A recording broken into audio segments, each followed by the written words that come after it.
El siguiente segmento tiene contenido o opinión.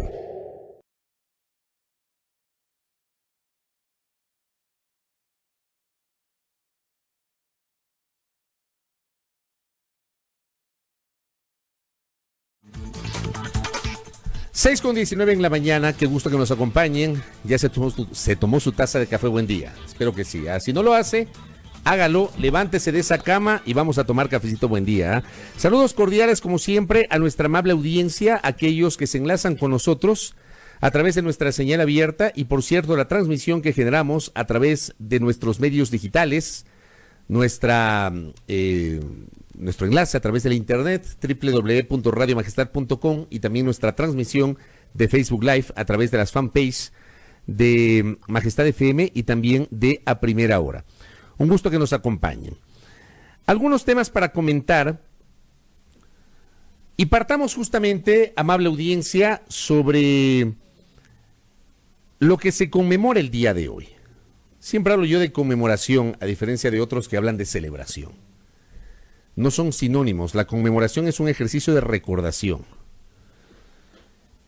Y en este espacio de noticias, como es de dominio público, procuramos generar esos ejercicios de recordación a fin de que nuestro público, nuestra audiencia, pueda conocer, sobre todo los más jóvenes, puedan conocer algunos hechos sobre los cuales hay evidentemente un segmento de la sociedad, de la clase política, de la clase mediática, que parecería ser pretende olvidar o al menos ni siquiera mencionarlos.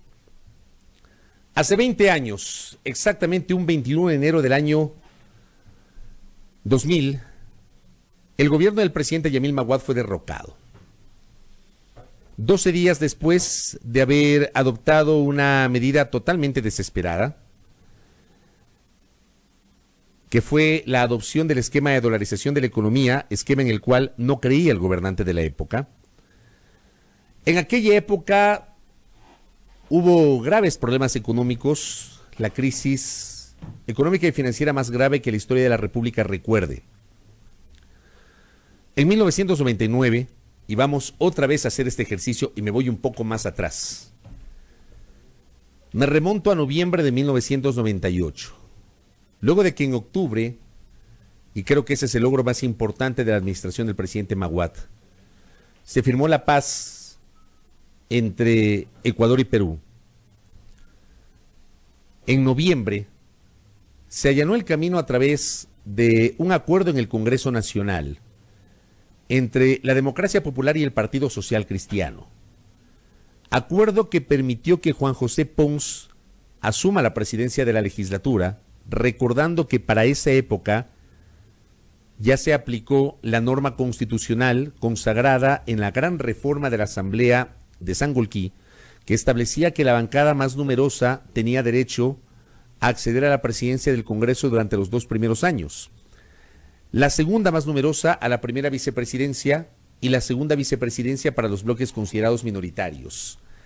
El demócrata cristiano Juan José Pons fue elegido presidente del Congreso Nacional gracias justamente a una alianza con el Partido Social Cristiano, organización política liderada por el exalcalde de Guayaquil, ex candidato presidencial y entonces diputado Jaime Nebot Saadi. En noviembre del año 98, amable audiencia, esa mayoría política aprobó una serie de normativas que terminaron por confirmar lo que ocurrió meses después. Normativas que apuntaban a entregar al Estado todo el costo del salvataje por la quiebra inminente que se avecinaba de un grupo de entidades del sistema financiero ecuatoriano. Esa mayoría legislativa creó la ley que dio paso a la Agencia de Garantía de Depósitos, la AGD, que trasladó al Estado el costo total del pago de los depósitos a los clientes de los bancos que quebraron y que no supuso una corresponsabilidad por parte de los administradores, accionistas o propietarios de aquellas instituciones financieras quebradas. Esa misma mayoría política entre la democracia popular y el Partido Social Cristiano, viabilizó por sugerencia, por propuesta, por iniciativa del abogado Jaime Nebot, la eliminación del impuesto a la renta y la sustitución por el impuesto a la circulación de capitales, el denominado ICC, que para muchos analistas contribuyó, no fue la causa, pero fue una de las causas que contribuyeron a la desintermediación financiera porque la gente dejó de depositar para que no le cobren ese 1% de la circulación de capitales. En marzo del año 99, pocos meses después, se vino el feriado bancario, que se había anunciado inicialmente por 48 horas y que se prolongó por 5 días durante la segunda semana de marzo. Los bancos no atendieron con el propósito de que no se sigan produciendo retiros masivos por parte de los cuentarristas y cuentacorrentistas. Y una semana después, el país amaneció con la noticia de que los depósitos de los ecuatorianos se quedaban congelados a partir de cierto monto. Cientos, miles de ecuatorianos, fundamentalmente jubilados, no pudieron retirar sus recursos para poder atender sus necesidades básicas, sobre todo de salud. Muchos jubilados, adultos mayores, fallecieron, justamente por no haber podido retirar esa plata.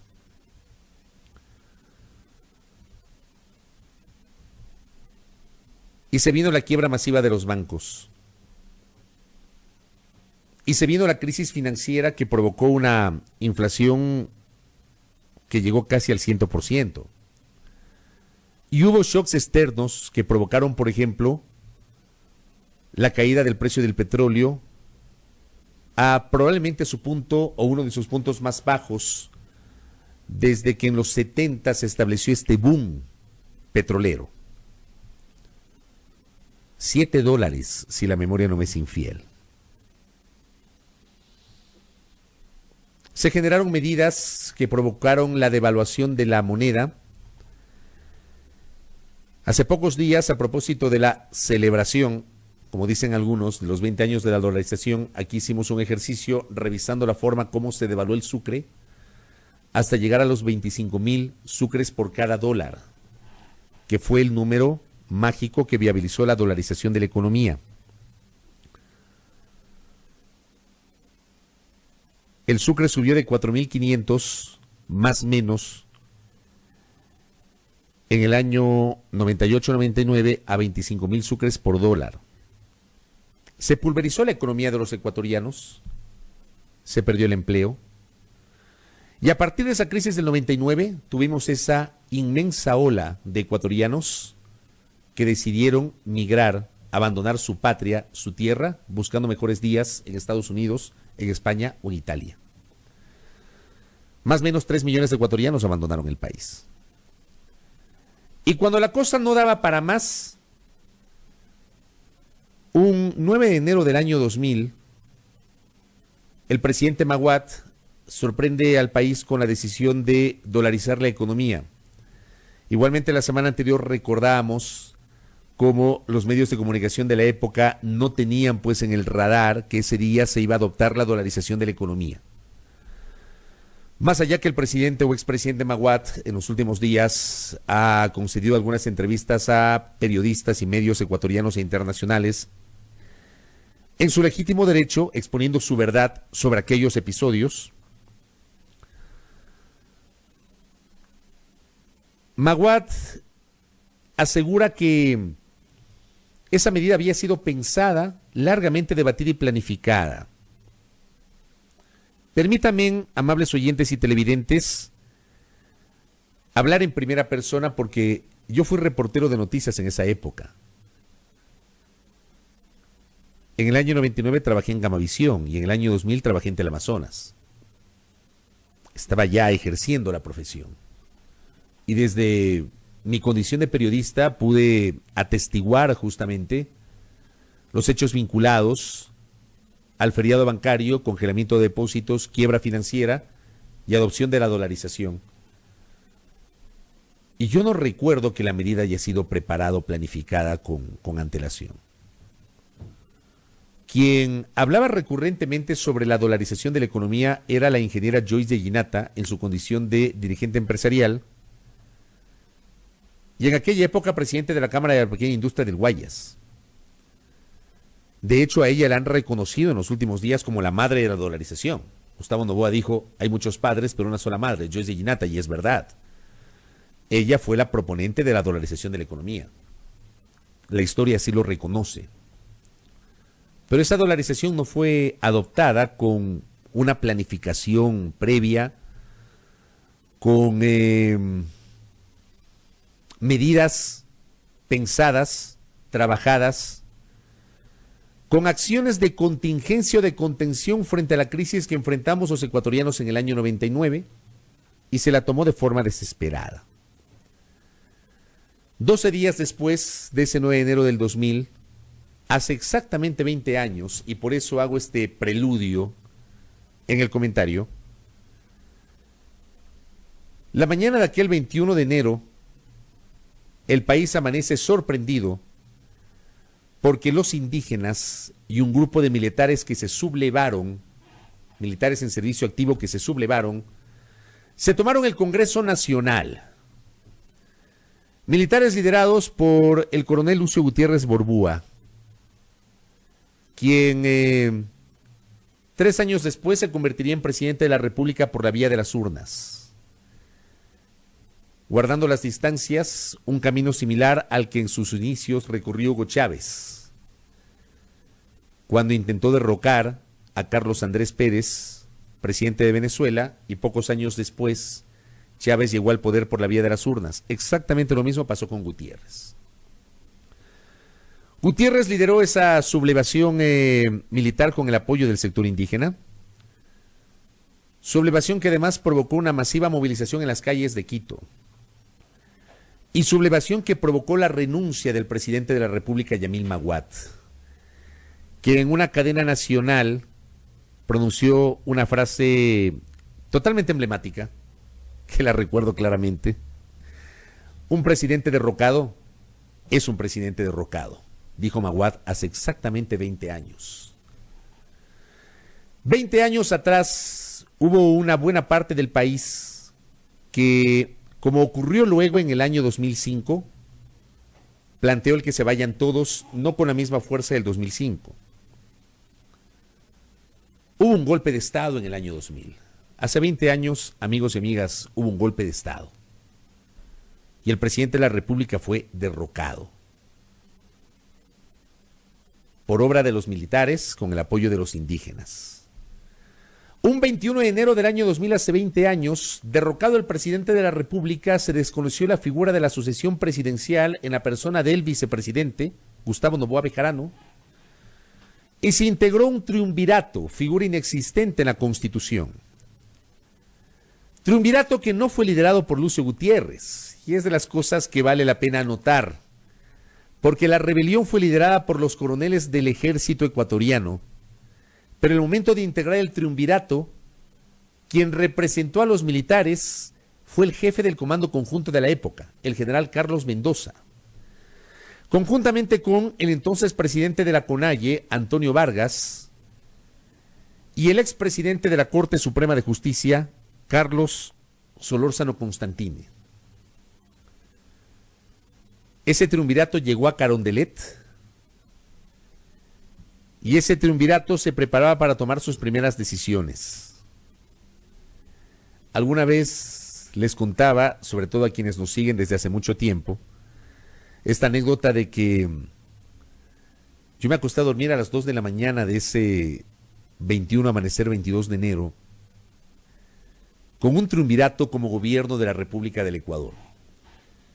Y desperté a las 4 de la mañana para regresar a trabajar, ya con el vicepresidente proclamándose presidente en el Ministerio de Defensa con el apoyo de los militares y, según dice la historia, con el apoyo de un embajador de una potencia extranjera. Finalmente los militares se convirtieron en árbitros y terminaron siendo dirimentes. en los episodios del 21 de enero del año 2000. Gustavo Noboa al día siguiente asumió plenamente la primera magistratura del país, de forma legítima porque le correspondía, porque había que respetar el mecanismo constitucional de sucesión presidencial. Que 3 años atrás no le respetaron a Rosalía Arteaga cuando, igualmente de modo inconstitucional, destituyeron al presidente de la República de ese entonces, Abdalá Bucarán. Y no es una defensa Bucarán, no es una defensa Maguad, no es una defensa Gutiérrez, es una defensa del Estado de Derecho y a la democracia. Yo sí soy un convencido del respeto a la democracia antes, hoy y mañana. Fue un gobierno, ciertamente, el de Maguad, el que tomó decisiones que no lograron capear el temporal. El Titanic finalmente se hundió en 1999 y la dolarización no salvó a Maguad de aquella movilización que provocó su derrocamiento. Finalmente, reitero, Gustavo Noboa se convirtió en el presidente de la República y a Gustavo Noboa la historia le reconoce como quien ratificó y mantuvo el proceso de dolarización de la economía. Para reflexionar sobre lo que nos dejó aquel 21 de enero del año 2000, cuando este grupo de militares, coroneles, estos coroneles fueron arrestados, fueron sancionados y fueron separados de las Fuerzas Armadas. Y el gobierno de Gustavo Noboa motivó que el Congreso Nacional de la época les conceda la amnistía a Lucio Gutiérrez y compañía. Ese grupo de coroneles finalmente, ya integrado a la vida civil, empezó a hacer política. Fundaron una organización partidista, la Sociedad Patriótica 21 de Enero. Y en el año 2002 participa la Sociedad Patriótica 21 de Enero en las elecciones, en alianza con el movimiento Pachacutic, y esos coroneles que se sublevaron el 21 de enero del año 2000 llegaron al poder por la vía de elección popular. Tras ganar la primera vuelta y llegar a la segunda, disputar la presidencia con Álvaro Noboa, en el segundo intento de Noboa por llegar al poder. Segunda vuelta consecutiva de Álvaro Noboa y segunda vuelta consecutiva que perdió las elecciones. Y llegó al poder Lucio Gutiérrez, por eso hacía el símil con lo que pasó con Chávez en su momento en la República Bolivariana de Venezuela. Hagamos el ejercicio de memoria, amable audiencia, sobre lo que pasó hace 20 años. Y hagamos una mirada crítica. No miremos solamente lo que nos conviene, como ha ocurrido en los últimos días y en las últimas semanas. Quien les habla ha señalado recurrentemente con estos micrófonos que ha existido una intención de generar una suerte de lavado de cara sobre aquellos responsables de la crisis del año 99 que provocó la adopción de la dolarización. Y sí, la dolarización le dio al Ecuador una serie de hechos positivos como la estabilidad, como el impedir el juego de la devaluación de la moneda al no tener capacidad de emitir moneda propia. La dolarización implicaba además un ejercicio muy riguroso de control de las finanzas públicas. Ese tema también es discutible. Sobre esto mucho se ha hablado en los últimos años.